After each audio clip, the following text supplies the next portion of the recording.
Pendidikan itu tidak penting di Indonesia.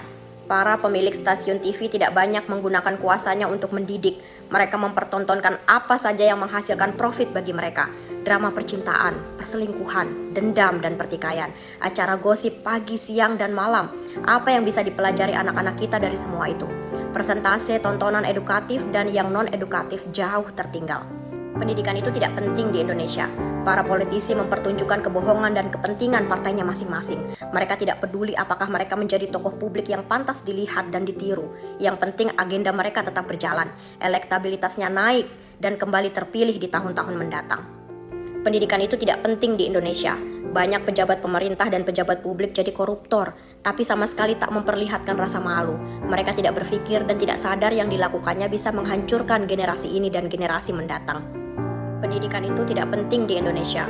Lebih banyak para public figure memilih memamerkan Lamborghini, barang-barang bermerek, memperlihatkan harta-hartanya.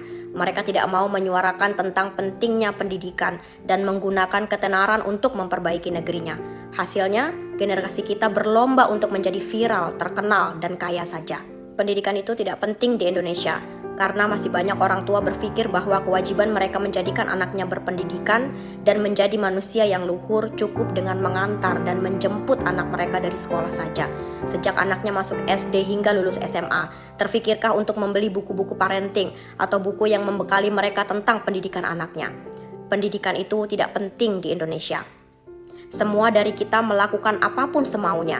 Kadang tak peduli bahwa kebebasan kita terikat tanggung jawab dan semua tindakan disaksikan anak-anak.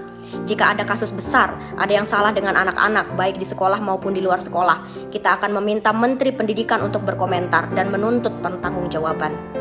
Pendidikan itu tidak penting di Indonesia. Guru-gurunya diberi dan dibiarkan terhimpit kesusahan-kesusahan. Mereka harus menangis, mengemis, dan dipaksa menyerah untuk memperjuangkan dan mendapatkan hak-haknya.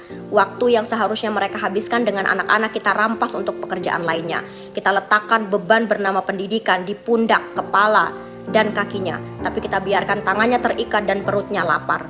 Pentingkah pendidikan itu di Indonesia?